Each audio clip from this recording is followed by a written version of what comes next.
36 லட்சம் ரூபாய் திருடிட்டு சாதாரணமா நிக்கிறல. மெடிக்கல் சர்டிபிகேட் அதுல இருக்கு மேடம்.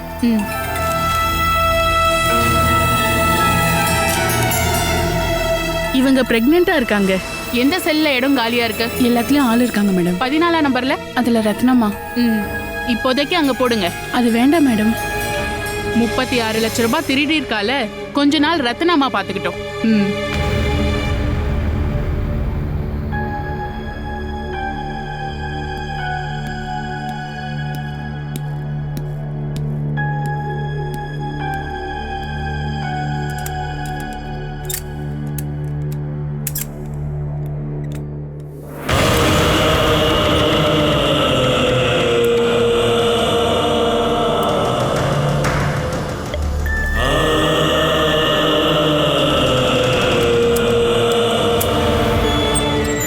உள்ள போ.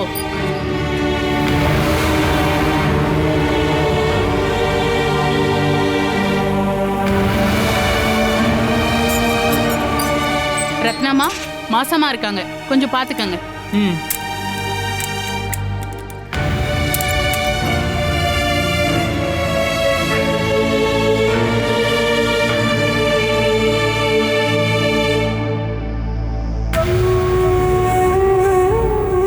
என்ன தப்பு பண்ணிருக்க? கொலை பண்ணியா, ஏமாத்தனியா, இல்ல விபச்சாரமா? உனக்கு காது கேட்காதா என்ன? என்ன நீ ஊமையா? அப்ப வாயை திறந்து பேச உனக்கு என்னடி பிரச்சனை? என்ன கேஸு? பணத்தை திருடி இருக்கானா அம்மா? ஓ, உன் பேர் என்ன? பாலசுதா. என் பேரு ரத்னம்மா. கொலை முயற்சிக்கான கேஸு. புருஷனை தலையில அடிச்சு கொல்ல முயற்சி பண்ண.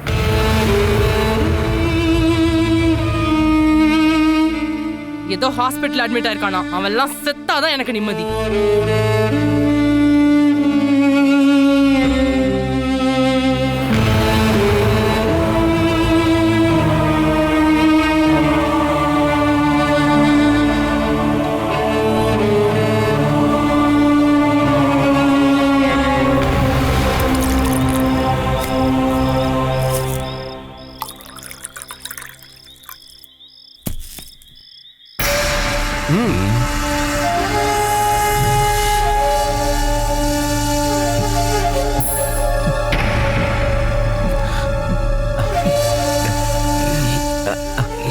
இந்தாங்கண்ணா, இந்தாங்க சாப்பிடுங்க.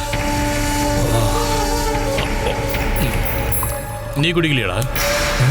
இது வேணும்னு சாப்பிட்றதுக்காக நான் வாங்கிட்டு வந்தது.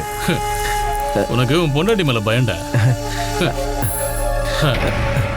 என்னைக்குமே பொண்டாட்டிக்கு நாம அடிமையா இருக்க கூடாது. அறிவு கேட்டவன. உனக்கு ஒரு விஷயம் தெரியுமா? எல்லா வீடுகள்லையும் மானசீகமா மரியாதை கொடுக்கறது பொண்ணுங்களுக்கு தான். ஆனா நாம அதுக்கு அனுமதி கொடுக்க கூடாது. அவங்கள டார்ச்சர் பண்ணிக்கிட்டே இருக்கணும். நம்ம கையில இருந்து தப்பிச்சு போறதுக்கு வாய்ப்பே இல்லைன்னா அவங்களுக்கு தோணணும். நீங்க எவ்வளவு அடிச்சு டார்ச்சர் பண்ணாலும் உங்க பொண்டாட்டி எவ்வளவு பெரிய தப்பு பண்ணிருக்காங்க, அதுவும் உங்களுக்கு தெரியாமலேயே.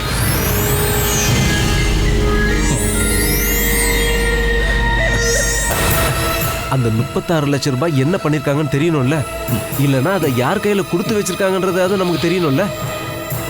அது போலீஸோட வேலை தானடா. அதை அவங்க விசாரிச்சுப்பாங்க. உங்களை சதியில மாட்ட வச்சுட்டு லட்சக்கணக்கில் அடிச்சிருக்காங்கல்ல. என்ன எந்த சதியில மாட்ட வச்சிருக்க? இப்படி ஒரு பெரிய பிளான் பண்ணி தான் பாலாண்ணி உங்களை இங்க இருந்து வெளியில கூட்டு போயிருக்காங்க. ஃபேமிலி கைவிட்ட பிறகும் உங்களை கூட்டு போய் தனி கொடுத்துட்டு இருந்திருக்காங்க அவங்க. அதை சொல்லி தானே அவங்க கம்பெனியில வேலைக்கு சேர்ந்திருக்காங்க. சேர்ந்ததுக்கு அப்புறமா 36 லட்சத்தை அவங்க ஆட்டையை போட்டிருக்காங்க. இது பாலாண்ணியோட ஐடியா கிடையாது. அவங்களுக்கு பின்னாடி யாரோ இருக்காங்க.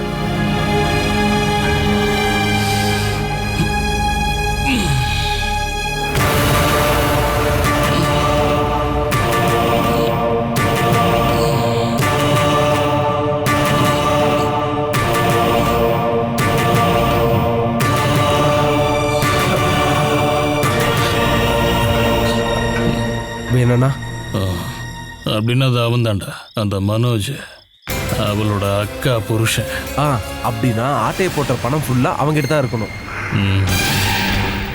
அவனுக்கும் அவன் பொண்டாட்டிக்கும் பிரச்சனையா இருக்கு. அப்படின்னா சந்தேகப்படுறதுல டவுட்டே இல்லை. அவங்க 2 பேரும் பணத்தை எடுத்துட்டு ஊரை விட்டு ஓடுற பிளான்ல இருந்திருப்பாங்க.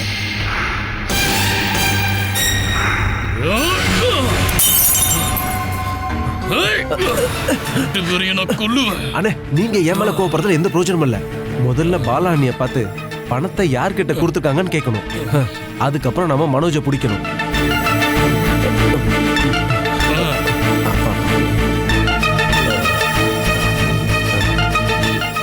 இந்த குடும்பத்துல இருந்து படியிறங்கி போன ஒரு பொருள் மறுபடியும் வந்துருச்சா? என்னதானே இப்ப சொல்ல வந்த? உன்னை இல்லடா, இங்க இருக்க இத சொன்ன. பொண்டாட்டிய போலீஸ்காரங்க கூட்டிட்டு போயிருக்காங்கன்ற சந்தோஷத்துல இருக்க போல இருக்கு. ஆமா, என்ன நீயும் போடுறியா? நான் சந்தோஷமா இருக்கும் போதும் கவலையில இருக்கும் போதும் இது எனக்கு அவசியம் கிடையாது. நம்ம பாலாவை போலீஸ்காரங்க டார்ச்சர் பண்ணாங்களா, ஸ்டேஷன்ல இருந்து ஜெயிலுக்கு அனுப்புனாங்களான்னு இப்படி ஏதாவது கொஞ்சம் விசாரிச்சு பார்த்திருப்பியா நீ? இனிமேல் சட்டப்படி எல்லாத்தையும் அவங்க பார்த்துப்பாங்க. எல்லா சட்டமும் நேர்மையானது ஒன்றும் கிடையாதுடா. பொண்டாட்டிக்கு ஏதாவது ஒண்ணுனா அவளை பாதுகாக்கிறதும் அவ கூட நிக்கிறதும் ஒரு புருஷனோட கடமைடா, தெரிஞ்சுக்கோ. என்ன நல்லபடியா பாத்துக்கணும்னு இங்கிருந்து கொண்டு போயிட்டு அவ பணத்தை திருடுறதுக்காக என்ன யூஸ் பண்ணிக்கிட்டான். கூட இருந்த என்ன இப்படி ஒரு நிலைமைக்கு ஆளாக்குன அவளை இனி நான் பாதுகாக்கணுமா? ஏண்டா, பொண்டாட்டிக்கு சொர்க்கத்தையும் நரகத்தையும் காட்டுறது புருஷனோட கையில தாண்டா இருக்கு. இந்த நிமிஷம் வரைக்கும் அவ தப்பு பண்ணிருப்பான்னு நான் ஒத்துக்கவே மாட்டேன்டா. ஒருவேளை அவ அப்படி ஒரு தப்பு அன்னைக்கு பண்ணியிருந்தான்னா அதுக்கு முழுக்க முழுக்க நீதான் காரணம்னு நான் சொல்லுவேன். அவளுக்கு உதவியும் பாசமும் தேவைப்படுறது இந்த நேரத்துல தான். இந்த நேரத்துல அவளை கைவிட்டுறாதடா. கைவிட்டா ஒரு கர்ப்பிணி பொண்ணோட கண்ணீரோட சாபம் உன் தலையில இடியா வந்து விழுண்டா.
கொசு நிறைய இருக்கும். எனக்கு அதெல்லாம் இப்ப பழகி போச்சு. ஏசி காத்துலயே தினமும் தூங்கி பழகினவங்களுக்கு 2-3 நாளைக்கு இது கஷ்டமா தான் இருக்கும். எந்த கம்பெனில இருந்து பணத்தை ஆட்டைய போட்ட? நான் யார்கிட்ட இருந்து ₹1 கூட பணத்தை எடுக்கவே இல்லை. நான் மனசறிஞ்சு சொல்றேன், நான் எந்த தப்புமே பண்ணல. தப்பு பண்ணவங்க மட்டும்தான் ஜெயில இருப்பாங்கன்னு இல்லை, வேற எந்த கதியும் இல்லாதவங்களும் இங்க தான் இருப்பாங்க. நீ நிரபராதின்னு இப்படி அழுதுகிட்டு இருந்தா என்ன பிரயோஜனம்? ஒரு பிரயோஜனமும் இல்லை. அப்படி பார்த்தா இங்க இருக்கிற 199 பேரு நிரபராதியா தான் இருக்காங்க. நீ ஏதாவது சாப்பிட்டியா? பசி எல்லாம் எப்பவோ பறந்து போச்சு. ராத்திரி கண்ணை முழிச்சு கொசு அடிக்கும் போது நல்லா பசிக்கும். நமக்கு காலையில சாப்பிட ஏதாவது கொடுப்பாங்க. காலையில 6 மணிக்கு எந்திரிக்கணும், இல்லைன்னா அவங்க வந்து குத்தி எழுப்பி விடுவாங்க. செவ்வாய்க்கிழமையும் வியாழக்கிழமையும் வெள்ளிக்கிழமையும் காலையில உப்புமாவும் பழமும் கொடுப்பாங்க. மதியத்துக்கு சாம்பாரோட சாப்பாடு, சனிக்கிழமை மட்டனோட சாப்பாடு, திங்கக்கிழமை புதன்கிழமை காலையில சப்பாத்தி, மதியத்துக்கு மீன் குழம்பு. உனக்கு பசி எடுக்க தான் இங்க போடுற சாப்பாடு ஐட்டம் எல்லாத்தையும் சொல்லிட்டேன். உன்னை ஜாமீன்ல எடுக்க யாரும் இங்க வரலனா 16 நாளைக்கு நீங்க கண்டிப்பா இருந்தே ஆகணும்.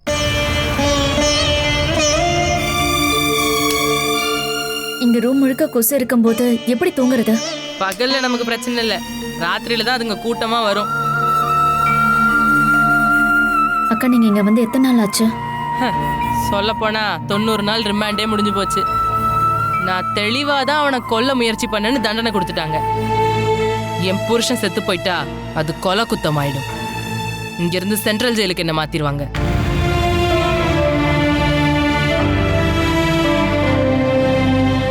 கல்யாணம் ஆன பொண்ணுக்கு ரொம்ப பாதுகாப்பான ஆளுதான் புருஷன்.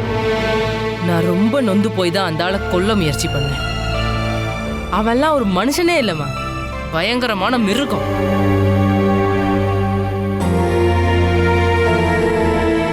உன் புருஷன் என்ன வேலை பார்க்குறாரு? கசாப்பு தான்.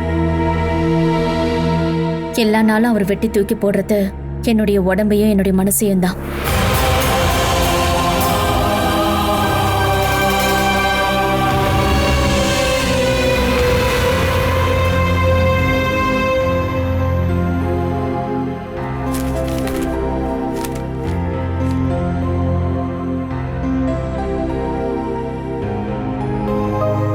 படிக்கிறத விட்டுட்டு சாப்பிடுமா. கொஞ்ச நேரத்துக்கு முன்னாடி தானே பால் குடிச்சேன், இப்ப எதுவும் வேண்டாமா? கொஞ்ச நேரத்துக்கு முன்னாடியா? நீ பால் குடிச்சு ரொம்ப நேரம் ஆச்சு. இத சாப்பிடு.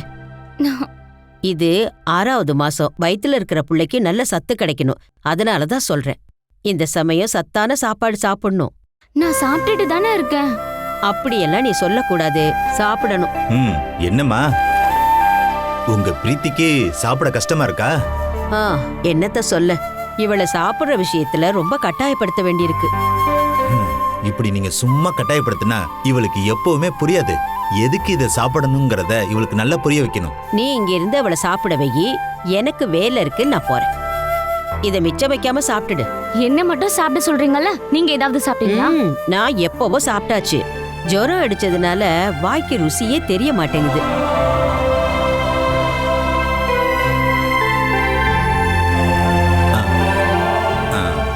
வயித்துல இருக்கிற குழந்தைக்கு நோய் எதிர்ப்பு சக்தியும் நிறமும் எப்போ வரும்னா 6வது மாசத்துல.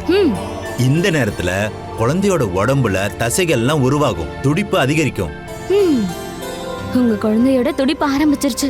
ஓ அப்படியா? எங்க கொஞ்சம் எந்திரி, நான் கேக்குறேன். பாரா, கேக்குற சமயமா இது? நானும் அந்த துடிப்பை கேட்கணும்ல. ரூம்குள்ள வந்து கேட்டா மட்டும் போதும். அப்படின்னா சீக்கிரமா இதை எடுத்து சாப்பிடு. கிருஷ்ணா, என்னம்மா? குங்குமப்பூ தீந்து போச்சு. நீ குழந்தையோட கலரை பத்தி பேசும்போது தான் ஞாபகம் வருது. நாளைக்கு வாங்கிக்கலாம். அம்மா அதையும் கேட்டாங்க. அம்மா கேட்பாங்கன்ற நினைப்பு எப்போ இருக்கட்டும். இப்படி வளைஞ்சு நெளிஞ்செல்லாம் நீ உட்காராத, நல்ல நேரம் நிமிந்து உட்காரு. நீங்க காலையில கிளாஸ் எடுத்தது போதும். போதும். இந்த நேரத்துல உடம்போட சூடு கொஞ்சம் அதிகமா இருக்கும், அதனால உடம்பு குளிர்ச்சிக்கு ஃப்ரூட் சாப்பிட்றது தான் நல்லது. இங்க பாருங்க, இந்த நேரத்துல நம்ம ஊர்ல எத்தனையோ கர்ப்பிணி பொண்ணுங்க வெறும் தரையில படுத்து தூங்கிட்டு இருப்பாங்க. மேல போத்திக்கிறதுக்கு ஒரு போர்வை கூட இல்லாம இருப்பாங்க. அத பத்தி நாம 2 பேரும் பேசுறதுல என்ன பிரயோஜனம்? நான் இந்த சுகத்தெல்லாம் அனுபவிக்கும் போது இதெல்லாம் யோசனை பண்ணுவேன். ஒருவேளை நான் ஏழை வீட்டுல பிறந்திருந்தேன்னா என்னோட நிலைமை என்ன இருக்கும்னு. கொஞ்ச நாளாவே நான் ரெகுலரா ஒரு கனவு கண்டுட்டு இருக்கேன். எனக்கு வேண்டிய யாரோ ஒரு பொண்ணு, என்ன மாதிரியே கர்ப்பிணி. அவ நிறையவே கஷ்டங்களையும் துன்பங்களையும் அனுபவிச்சுட்டு இருக்கா. ஆனா அது யாருன்னு மட்டும் எனக்கு தெரியவே இல்ல. இனிமேல் இந்த மாதிரி பாவப்பட்ட கனவெல்லாம் நீ காணவே கூடாது. இத நீ சீக்கிரமா சாப்பிடு. இதை எல்லாத்தையும் நீ சாப்பிட்டு முடிக்கணும், அப்புறம் நம்ம கிளம்பலாம்.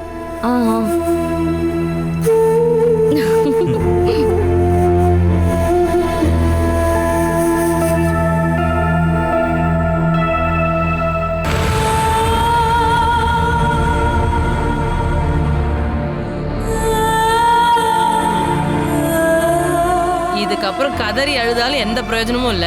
நடக்க போறத நம்ம பாத்துக்கலாம். வந்து தூங்கு. சொல்ல போனா நீ தூங்குறதுக்கு கொஞ்சம் அதிகமா டைம் எடுக்கும். வா, வந்து தூங்கு.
வேணு எந்திரிங்க.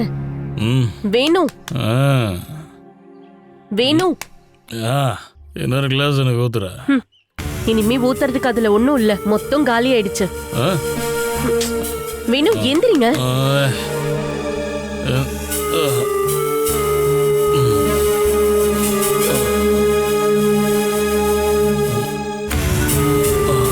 எல்லாத்தையும் குடிச்சு தூக்கி போட்டுட்டு தான் நீ தூங்கி இருக்க. எந்திரிச்சு உள்ளேயாவது போய் தூங்க வேணும். ஏய், இதுல இருந்து மிச்சம் எங்கடி?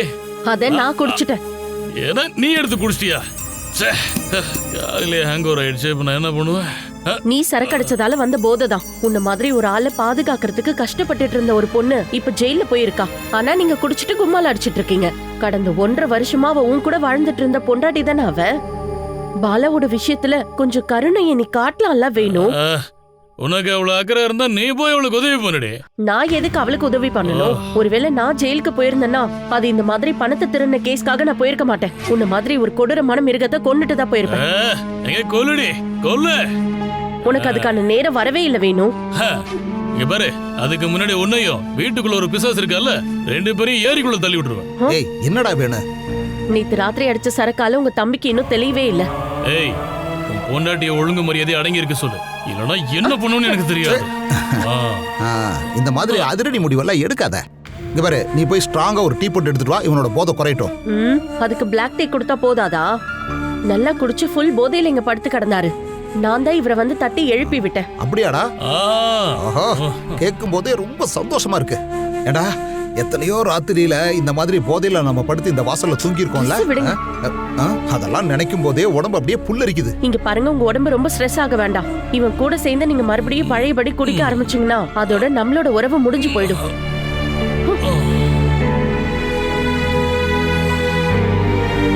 இதாண்டா பொண்ணுங்களோட பிரச்சனையே. துப்பாக்கி குண்டா மாதிரி நம்மள கொன்றுவாங்க. இப்படி இருக்கிறவளை எதுக்கு வச்சுட்டு வாழ்ற? ஏய், அடிச்சு துரத்தி விடுறா. நீ வேணா அப்படி சொல்லலாம். இங்க பாரு, நாம இந்த ஆக்சிடென்ட் பாலிசி எடுக்கிறோமே எதுக்கு?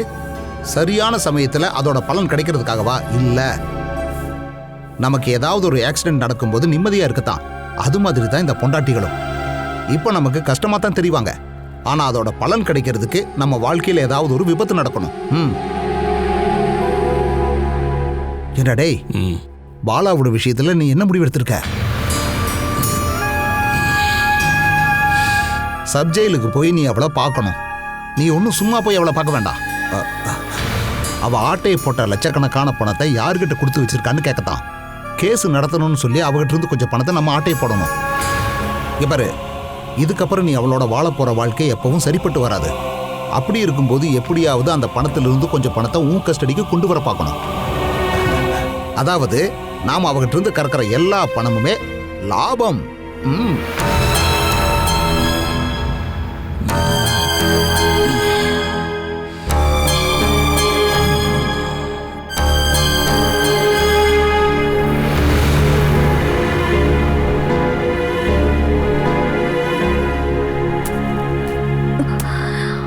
எந்திரிக்க வேண்டாம், தூங்க. கொஞ்சம் தலைவலியா இருந்துச்சு. எப்படி வராம இருக்கும்? ஊரும் பேரும் தெரியாத ஒரு பொண்ணை வெறும் சிம்பத்திக்காக ஒரு கம்பெனியோட அக்கௌண்டன்ட்டை நீ அப்பாயிண்ட் பண்ணிருக்க. அவ அந்த இடத்துல இருந்து 36 லட்சத்தை திருடிட்டு போயிருக்கா. இதுக்கு தலைவலி வராம இருக்கிறது அதிசயம். அவ எஜுகேட்டடா இருந்தா சூரஜ். அகிலாவோட புருஷனோட சுபாவம், அவ அனுபவிச்சுட்டு இருந்த அந்த கஷ்டம், அது எல்லாத்தையும் பார்த்தப்போ எனக்கு சிம்பத்தி வந்தது என்னமோ உண்மைதான். ஆனா அதுக்கு பின்னாடி அவ கர்ப்பிணியா இருக்கான்னு ஒரு காரணமும் இருந்துச்சு. இப்ப நடந்த விஷயம் எல்லாத்தையும் வச்சு பார்க்கும்போது புருஷன் பொண்டாட்டிக்கு இடையில இருக்கிற சண்டையும் அவ கர்ப்பிணியா இருக்கிறது எல்லாமே ஒரு ஃபேக்கா இருக்குமோன்னு எனக்கு சந்தேகமா இருக்கு. அது எல்லாத்தையும் வச்சுதான் உன் மனசை மாத்திருக்கான்னு நீ யோசனை பண்ணி பாரு. நாம இந்த வீட்டுக்கு வந்த உடனே அவங்களும் இங்க வந்துட்டாங்க. அதுவும் நீ அந்த கம்பெனியோட பொறுப்பை ஏத்துக்கிட்டதுக்கு அப்புறமா தான் வந்திருக்காங்க. முதல்ல அவங்களோட கஷ்டத்தையும் அழுகையும் வச்சு உன்னை மயக்கிருக்காங்க. புருஷனுக்கு நிரந்தரமா நடக்க முடியாதுன்ற காரணத்தினால ஆதரவற்ற பொண்ணு மாதிரி உன்கிட்ட கருணை எதிர்பார்த்திருக்கா. நீ ஒரு தடவை யோசனை பண்ணு. அதாவது யாருமே குடி போகாத அந்த வீட்டுல இவங்க வாழ்றாங்களா? என்ன இருந்தாலும் போலீஸ் அவளை கஸ்டடியில வச்சிருக்காங்களே, அவங்க உண்மையிலேயே புருஷன் பொண்டாட்டியா இல்ல இந்த பிரச்சனைக்கு பின்னாடி வேற யாராவது இருக்காங்களா அப்படிங்கறத அவங்க கண்டுபிடிக்கட்டும். 36 லட்சம் நஷ்டத்தை நீ எப்படி ஈடுகட்டுவ? யார் அந்த பணத்தை எடுத்தாங்களோ அவங்க தான் எனக்கு அந்த பணத்தை கொடுத்தாகணும். நீங்க மட்டும் இந்த கம்பெனிக்கு எம்டியா பொறுப்பேற்றிருந்தா இப்படியெல்லாம் நடந்திருக்க வாய்ப்பே இல்லை. வாரத்துக்கு ஒரு நாள் நீங்க நம்மளோட ஆபீஸ் வேலையை வந்து பார்க்கலாம்ல. என்னோட ஆபீஸ்லயே நான் பார்க்கறதுக்கு நிறைய வேலை இருக்கு. ஆபீஸ் வேலை மட்டும் இல்லைல்ல, ஆபீஸ்ல இருக்கிறவங்கள பார்க்கறதுக்கும் நீங்க ரொம்ப இன்ட்ரெஸ்ட் காட்டுறீங்கல்ல. நான் என்ன பேசினாலும் கடைசியில் நீ மீரா கிட்ட தான் வந்து நிக்கிற. நான் மீரான்னு சொல்லவே இல்லையே. எதுக்கு சொல்லணும்? உன் முகத்திலே தெரியுது. அது ஒண்ணு நான் எழுதி வைக்கல, நீங்க என்னோட முகத்துல ஒட்ட வச்சது. பொண்டாட்டியா நான் இருக்கும்போது என்னை பத்தி நீங்க கொஞ்சமும் கவலைப்படாம நீங்க மீராவை பத்தி யோசனை பண்ணிட்டு இருக்கீங்க. சமீலி, இந்த பேச்சை கண்டினியூ பண்றதுக்கு எனக்கு கொஞ்சம் கூட இஷ்டமே இல்ல. இந்த விஷயத்தை பேசும்போது மட்டும் நீங்க ஏன் பயந்து ஓடுறீங்க? என் கிட்ட இருந்து என்ன தெரிஞ்சுக்கணும் சொல்லு. எனக்கும் மீராவுக்கும் இடையில நீ நினைக்கிற மாதிரி உறவு இருக்கணும்னு நான் சொல்லணும்னு நினைக்கிறியா? நீ என் மேல கோவப்பட்டாலும் அதை நான் சொல்லவே மாட்டேன். காரணம், என்னோட வாழ்க்கையில இருக்கிற உன்னோட இடத்த நான் யாருக்கும் தரமாட்டேன். நீ வேணும்னா என்னை நம்பலாம். ஆனா ஒரு விஷயம் இருக்கு, என் மேல கொஞ்சம் கூட நம்பிக்கை இல்லைன்னு நீ சொல்லணும். அதோட எல்லாமே முடிஞ்சு போயிடும்.